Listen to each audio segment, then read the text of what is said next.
Hello dear, मैं Om Sahu AMPK Sahu CG channel में आपका स्वागत है। आज हम MSc सेकेंड सेमेस्टर के NMR स्पेक्ट्रोस्कोपी में H1 NMR कंप्लीट करने के बाद अब C13 NMR शुरू करने जा रहे हैं। ये टॉपिक बहुत ही शॉर्ट और स्वीट तरीके से आपको समझाऊंगा, बिल्कुल आपको मज़ा आएगा और बहुत कम समय में ये टॉपिक आपको ख़त्म करना है, क्योंकि इसमें कपलिंग कांस्टेंट वगैरह नहीं देखना है। और आपको इसमें मेन आपको पढ़ना है about NMR, C13 NMR, parameter to determine C13 NMR, जिसमें कि 3 ही पैरामीटर आपको पढ़ना है। नंबर ऑफ सिग्नल पढ़ना है, फिर मल्टीप्लिसिटी ऑफ सिग्नल पढ़ना है और केमिकल शिफ्ट पढ़ना है। ये दोनों तो बहुत ही सरल है, नंबर ऑफ सिग्नल और multiplicity of signal. Third topic है, आपको अच्छे से समझना है और बहुत अच्छे से समझेंगे। और इसका बेसिक जो प्रिंसिपल है H1 NMR के जैसे ही बेसिक प्रिंसिपल और इंस्ट्रूमेंटेशन लगभग सेम है, तो उसको मैं यहाँ पे टच नहीं करूँगा। और नेक्स्ट यहाँ पे हम लोग अपना टॉपिक शुरू करते हैं। तो सबसे पहले हम लोग शुरू करते हैं यहाँ पे C13 NMR के बारे में समथिंग।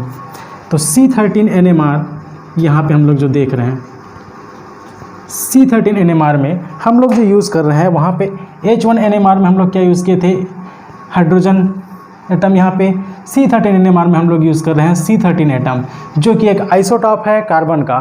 आप लोग को पता है C12 जो है हम लोग यूज़ करते हैं कार्बन डेटिंग में, यहाँ पे C13 NMR में यूज़ करते हैं। यहाँ पे C12 जो है उसका अबंडेंस बहुत ज़्यादा होता है, लेकिन इसका अबंडेंस बहुत ही कम होता है। अबंडेंस जो है बहुत कम होता है, लगभग 1 से 2% के आसपास ये प्रकृति में पाया जाता है। अबंडेंस मतलब प्रकृति में बहुत कम मात्रा में पाया जाता है ये C13 NMR। और इसीलिए कारण है कि ये जो है इसमें एक हमको डिसएडवांटेज ये बोल सकते हैं, या फिर एक कमियां इस टेक्नोलॉजी में हम लोग ये बोल सकते हैं कि ये जो हमको सैंपल जो लगता है, वो सैंपल बहुत लार्ज अमाउंट में हमको लगता है। यहाँ पे सैंपल लार्ज अमाउंट में रिक्वायर होता है। दूसरी चीज़ ये है स्कैनिंग जो होता है, स्कैनिंग क्या रहेगा, मल्टीपल स्कैनिंग हमको ज़रूरत पड़ता है, क्योंकि इसका अबंडेंस C13 NMR जो है उसका अबंडेंस प्रकृति में ये बहुत कम मात्रा में पाया जाता है, 1 से 2% के लगभग। इसलिए क्या करता है, सैंपल हमको बहुत ज़्यादा अमाउंट में थोड़ा लगेगा।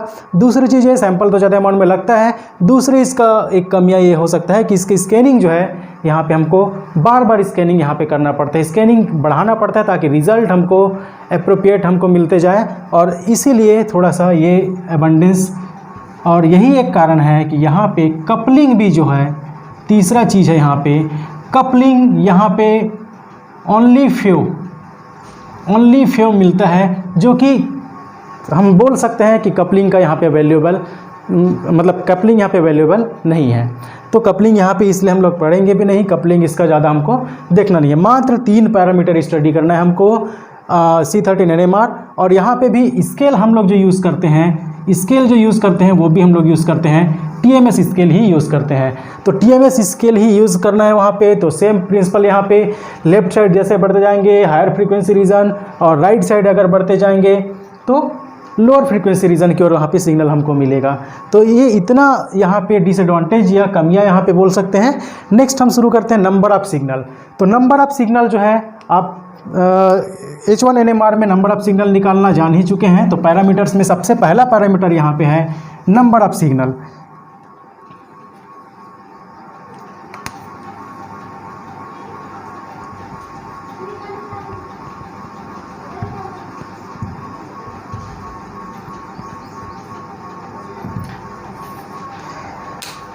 तो नंबर ऑफ सिग्नल कैसे निकालते हैं C13 NMR में, ये हमको आप सिंपल सा है, बहुत ही सरल है, बहुत आसान है। एक बार करके देखें, बिल्कुल आसानी से बनेगा। एक सिंपल सा उदाहरण आपके सामने ले लेते हैं, CH3Cl। इसमें नंबर ऑफ कार्बन बस गिनना है आपको, और नंबर ऑफ कार्बन गिनना है। उसके बाद सेकंड चीज़ क्या करना है, अगर कार्बन की संख्या ज़्यादा है तो उनके केमिकल इन्वायरमेंट आपको देखना है। सेम केमिकल इन्वायरमेंट यदि है तो सिग्नल क्या मिलेगा, एक ही प्रकार का सिग्नल मिलेगा। और केमिकल इन्वायरमेंट यदि अलग अलग कार्बन का अलग अलग केमिकल इन्वायरमेंट यहाँ पे मिलेगा, तो नंबर ऑफ सिग्नल भी आपको अलग अलग ही मिलेंगे। तो मात्र आपको क्या करना है, कार्बन की संख्या गिनना है और उनका केमिकल इन्वायरमेंट आपको देखना है। तो केमिकल इन्वायरमेंट यहाँ पे क्या करना है, यहाँ पे एक ही कार्बन है तो केमिकल इन्वायरमेंट की तो बात ही नहीं है। सिग्नल कितना मिलेगा, 1 सिग्नल। दूसरा चीज़ यहाँ पे अगर बात करते हैं कि CH2Cl। अब क्या होगा, यहाँ पे 2 कार्बन है, तो 2 कार्बन है तो नंबर ऑफ सिग्नल ऑब्वियसली यहाँ पे 2 अलग अलग केमिकल इन्वायरमेंट वाला कार्बन है। यहाँ पे CH3 इसके बगल में CH2 है, जबकि CH2 के बगल में एक CH3 है और Cl है। मतलब दोनों कार्बन का केमिकल इन्वायरमेंट यहाँ पे क्या है, अलग अलग है। या फिर हम लोग बोल सकते हैं एक में CH3 है तो CH2 है, तो ऐसे भी केमिकल इन्वायरमेंट इसका चेंज ही है। तो यहाँ पे सिग्नल आपको मिलेगा कितना, 2 सिग्नल यहाँ पे मिलेगा। एक थर्ड एग्जाम्पल यहाँ पे देखते हैं, CH3 CH2 CH3। इस केस में अगर हम लोग बात करें तो एक जो कार्बन है उसका केमिकल इन्वायरमेंट कैसा है, यहाँ पे ये दोनों साइड CH3 दोनों CH3, लेकिन इस वाले कार्बन की अगर हम लोग बात करें तो जस्ट बगल में कैसा कार्बन है, CH2। इस वाले कार्बन की हम लोग बात करें तो जस्ट बगल में CH2। मतलब 2 जो कार्बन है, एक CH3 है और एक CH3 है ना। तो यहाँ पे अगर हम बात करें तो 2 CH3 है, दोनों का केमिकल इन्वायरमेंट सेम है। तो नंबर ऑफ सिग्नल क्या, CH3 मतलब यहाँ पे 2 जो CH3 है उसका 2 कार्बन है, दोनों कार्बन का एक ही प्रकार का सिग्नल मिलेगा, यहाँ पे एक सिग्नल, और यहाँ पे एक कार्बन का यहाँ पे एक सिग्नल। तो टोटल हमको क्या मिलेगा, यहाँ पे 2 सिग्नल यहाँ पे हमको मिलेगा। एक ये दोनों कार्बन AA जो लिखा है यहाँ पे 2CA मैं लिख सकता हूँ, 1CB यहाँ पे। मात्र ये डिनोशन है, कुछ और नहीं है, डिनोट किया हूँ। और यहाँ पे एक सिग्नल, इसका एक सिग्नल, टोटल हमको मिलेगा 2 सिग्नल। बेंजीन वाले केस में देख लेते हैं फटाक से। ये 3 एग्जाम्पल काफ़ी है मेरे हिसाब से। एक चौथा अगर इस हिसाब से अगर देखें तो CH3 देख लेते हैं, CO देख लेते हैं, CH2 देख लेते हैं, CH3 देख लेते हैं। इस केस में अगर देखा जाए तो यहाँ पे ये जो कार्बन है, सभी के सभी कार्बन का केमिकल इन्वायरमेंट अलग अलग है। ये इसका भी केमिकल इन्वायरमेंट अलग, इसका भी अलग, इसका भी केमिकल इन्वायरमेंट अलग है, इसका भी केमिकल इन्वायरमेंट क्या है, टोटली चेंज है। इसका CH3 के बगल में CO है, जबकि इस CH3 के बगल में CH2 है, आप देख रहे हैं इस डायग्राम में। तो अब इसलिए केमिकल इन्वायरमेंट इसका चेंज है। इसका मतलब ये है कि यहाँ पे सभी कार्बन अलग अलग सिग्नल यहाँ पे देंगे। तो टोटल हमको मिलेगा A B C और ये D, तो टोटल हमको मिलेगा 4 सिग्नल यहाँ पे हमको मिल जाएगा। तो ये हो गया नॉर्मल सिस्टम में। बेंजीन लाइक सिस्टम में देखते हैं सिग्नल, नंबर ऑफ सिग्नल कैसे फाइंड आउट करते हैं। तो जब मैं पढ़ाते रहता हूँ तो आप लोग बीच में स्क्रीनशॉट ले लिया करेंगे ताकि क्लियर आपको दिखता रहे।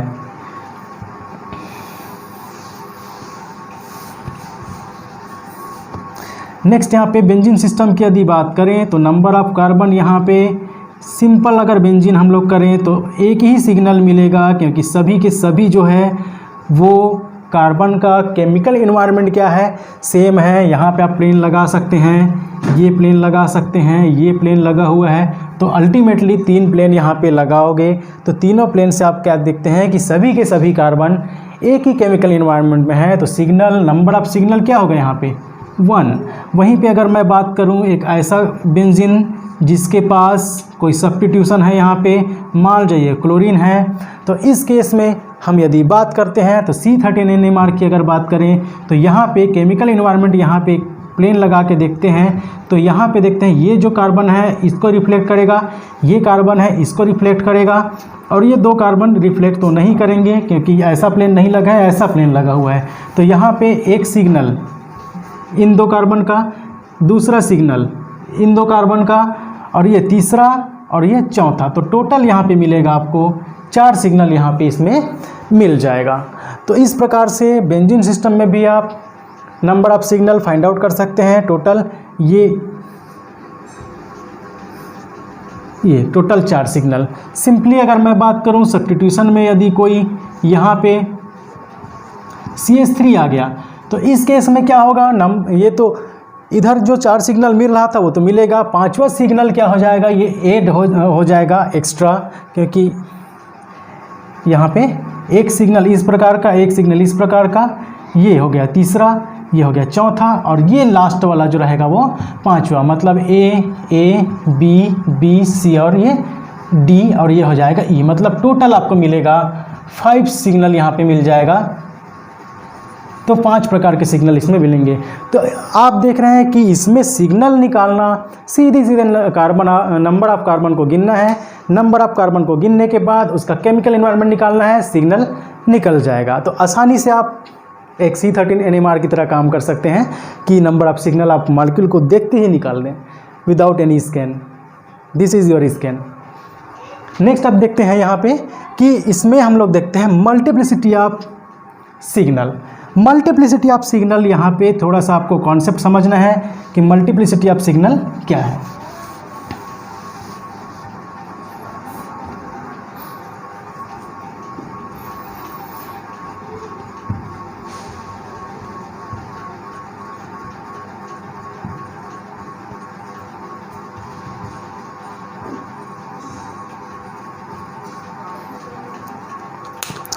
तो सेकंड जो यहाँ पे पैरामीटर है multiplicity of signal in C13 NMR।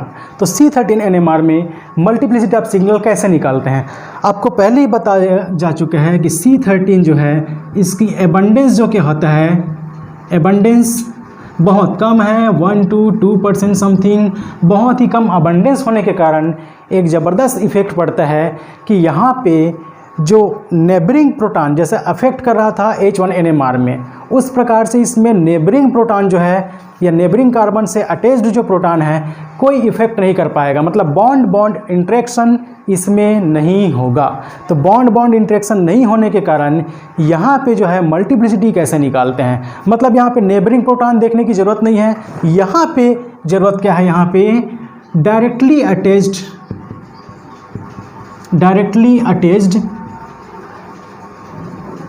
Magnetically active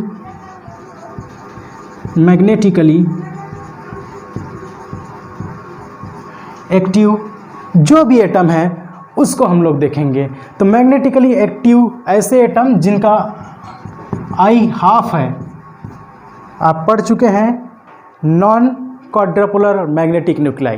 तो नॉन क्वाड्रपोलर मैग्नेटिक न्यूक्लाई आप पढ़े हैं, यहाँ पे C खुद था एक C13, H है, H1 है, दूसरा नाइट्रोजन 15 है, P है, फास्फोरस जो है 31, फ्लोरीन है 19 है, तो ये फ्लोरीन 19। अब यहाँ पे देखते हैं ये न्यूक्लाई यदि कार्बन से डायरेक्टली अटैच्ड हैं तो उस केस में हमको क्या मिलेगा, मल्टीप्लिसिटी ऑफ सिग्नल हमको देखने को मिलेगा। कार्बन से directly attach number of magnetically active जो एटम्स हैं उसके आधार पर हमको मल्टीप्लिसिटी ऑफ सिग्नल हमको देखने को मिलेगा। तो उस केस में भी मल्टीप्लिसिटी का फार्मूला यहाँ पे क्या है, n+1 ही रहेगा। मल्टीप्लिसिटी का फार्मूला भी H1 NMR की तरह। अब देखना आपको क्या है मल्टीप्लिसिटी, सिंपल सी बात है, जो हमने एग्जाम्पल देखे थे उसी में देख लेते हैं। CH3 CH2 Cl। अब यहाँ पे देखते हैं इस केस में क्या है, कार्बन से डायरेक्टली अटैच्ड हाइड्रोजन जो कि एक मैग्नेटिकली एक्टिव न्यूक्लियाई है या एटम है यहाँ पे। तो इस केस में हम लोग देखते हैं कार्बन से डायरेक्टली अटैच्ड यहाँ पे मैग्नेटिकली एक्टिव यहाँ पे कौन है, हाइड्रोजन। तो इस केस में कितने हाइड्रोजन है, 3। तो 3+1 तो यहाँ पे क्या हो जाएगा 4। तो सिग्नल क्या, मल्टीप्लिसिटी इसका क्या मिलेगा यहाँ पे, क्वाड्रेट। यहाँ पे बात करते हैं इस कार्बन से डायरेक्टली अटैच्ड हाइड्रोजन कितने हैं, यहाँ पे 2 है। तो 2+1 यहाँ पे कितना मिल जाएगा, 3। तो यहाँ पे ट्रिपलेट सिग्नल आपको मिलेगा। तो यहाँ पे मिल जाएगा आपको ट्रिपलेट सिग्नल आपको मिलेगा। सिमिलरली अगर हम लोग बात करें एक बेंजीन सिस्टम में भी अगर बात करते हैं, तो बेंजीन सिस्टम की हम लोग बात करें तो उसमें भी इसी प्रकार से मल्टीप्लिसिटी हम लोग निकाल सकते हैं। देख लेते हैं फटाक से उसको भी। एक बेंजीन सिस्टम की यदि हम लोग बात करते हैं तो यहाँ पे मल्टीप्लिसिटी कैसे निकालते हैं। यहाँ पे यदि हम लोग बात करें एक बेंजीन सिस्टम ले लिए, यहाँ पे ले लिए CH3। अब इस केस में देखते हैं सिग्नल तो हमको कितना मिल रहा था, 5 सिग्नल मिल रहा था इसमें। अभी जस्ट देखे हैं यहाँ पे A type signal, B type signal, C type signal, D और यहाँ पे E टाइप सिग्नल। टोटल हमको इतने सिग्नल यहाँ पे मिले, 5 सिग्नल मिले। अब पांचों सिग्नल का एक जो है CE से डिनोट कर लेता हूँ मैं। CE से अगर डिनोट करूँ तो डायरेक्टली अटैच्ड हाइड्रोजन जो कि मैग्नेटिकली एक्टिव न्यूक्लियाई है यहाँ पे। इसमें अगर मैं बात करूँ तो मल्टीप्लिसिटी यहाँ पे n+1 से हमको क्या मिल जाएगा, 3+1 तो हमको मिलेगा 4। 3+1 इक्वल्स टू यहाँ पे 4। तो यहाँ पे क्वार्टेट हमको एक सिग्नल हमको मिल जाएगा। सेकंड केस हम लोग यदि बात करें, यहाँ पे कोई भी ऐसा मैग्नेटिकली एक्टिव न्यूक्लियाई है ही नहीं क्योंकि इसका वैलेंसी यहाँ पे पूर्ण हो चुका है कार्बन का। तो इस केस में यदि मैं CD की मैं बात करूँ तो यहाँ पे हमको मिलेगा सिंगलेट। 0+1। यहाँ पे अगर बात करें ए जगह है ना, तो ए जगह में हमको क्या मिलेगा, एक हाइड्रोजन है वहाँ पे, तो अल्टीमेटली 2Ca की अगर मैं बात करूँ, 2 कार्बन है जिसको मैं ए से डिनोट किया हूँ। अब इन दोनों कार्बन का मल्टीप्लिसिटी क्या मिलेगा, 1+1 यहाँ पे मिल जाएगा मेरे को डबलेट इस केस में। नेक्स्ट केस यदि बात करूँ तो सेम केस है यहाँ पे, वैसे ही 2Cb आएगा, 2Cc आएगा, अल्टीमेटली यहाँ पे क्या मिलेगा मेरे को, डबलेट यहाँ पे सिग्नल मेरे को मिलेगा। तो इस तरीके से मल्टीप्लिसिटी ऑफ सिग्नल भी हम लोग आसानी से निकाल सकते हैं। आप करके देखेंगे, बहुत मज़ा आएगा, बहुत ही आसान तरीके से है यहाँ पे कि, और बहुत आसान ही टॉपिक है ये। तो यहाँ पे अगर हम लोग बात करते हैं, अब नेक्स्ट टॉपिक हम लोग पढ़ेंगे केमिकल शिफ्ट। थोड़ा सा डाटा हमको याद करना पड़ेगा केमिकल शिफ्ट में। ये डाटा जो है एक चार्ट के अनुसार मैं समझाता हूँ। चलिए ये टॉपिक देखते हैं। C13 NMR में केमिकल शिफ्ट देखते हैं। यहाँ पे पोजीशन ऑफ सिग्नल या केमिकल शिफ्ट हम लोग बात करते हैं। तो यहाँ पे इस चार्ट के माध्यम से सीधा सीधा आप समझ सकते हैं कि केमिकल शिफ्ट यदि टाइप्स ऑफ यहाँ पे C13 यहाँ पे sp3 कार्बन है, sp2 कार्बन है, sp कार्बन है, अलग अलग प्रकार के यहाँ पे कार्बन है। तो अलग अलग प्रकार का कार्बन यहाँ पे केमिकल शिफ्ट कैसे दर्शाते हैं। तो सबसे पहले हम लोग देखते हैं sp3 carbon. sp3 carbon example आप देखते हैं, sp3 हाइब्रिडेशन आप पढ़ चुके हैं, CH3 है, CH2 है, और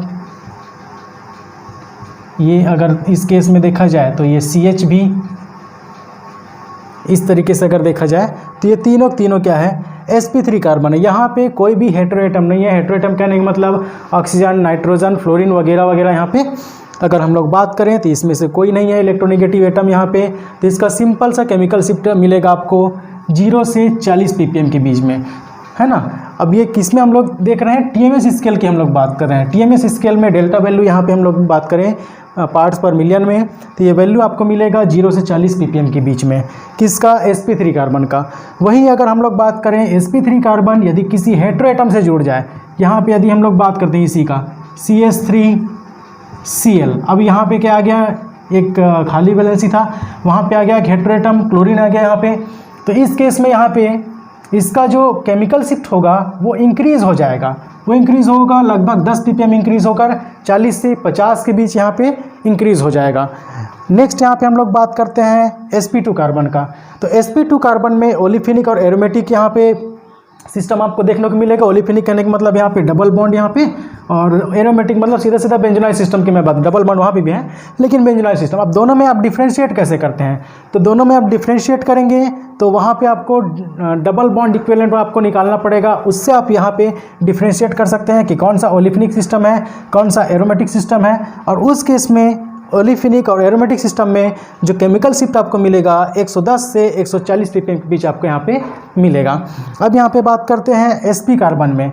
तो sp कार्बन की यदि हम लोग बात करें तो हमको पता है sp कार्बन का ओरिएंटेशन यहाँ पे H1 NMR में भी ओरिएंटेशन क्या हो रहा था, जो प्रोटॉन है वो किस केस में आ रहा था, H1 NMR की मैं बात कर रहा हूँ।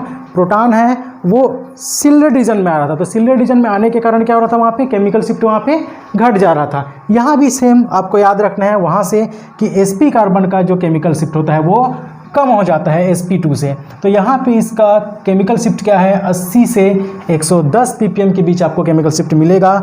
लास्ट यदि मैं बात करूँ, ये एग्जांपल है sp कार्बन, यहाँ पे ट्रिपल बॉन्ड यहाँ पे देख रहे हैं, कार्बन कार्बन और कार्बन नाइट्रोजन ट्रिपल बॉन्ड 80 से 110 ppm के बीच में। अब लास्ट में बात करता हूँ, यहाँ पे कीटोन ग्रुप है। इस केस में आपको मिलेगा 160 से 220 ppm के बीच में। अब इसमें मैं इंक्लूड कर देता हूँ कीटोन में एल्डिहाइड और कार्बोक्सिलिक को भी इंक्लूड मैं कर सकता हूँ यहाँ पे 160 से 220। तो यहाँ पे हाईएस्ट यहाँ पे केमिकल शिफ्ट आपको मिलेगा इस कीटोनिक सिस्टम का आपको मिलेगा। तो इस केस में हम लोग देख रहे हैं कि यहाँ पे C13 NMR में ये केमिकल शिफ्ट हमको इस रेंज में मिलता है। तो इस चार्ट को भी आपको रट्टा ही मारना पड़ेगा, खैर याद हो जाता है, एक मेहनत करो एक बार तो आज ये टॉपिक जो है C13 NMR बहुत आसानी से कंप्लीट करने का मैं कोशिश किया हूँ।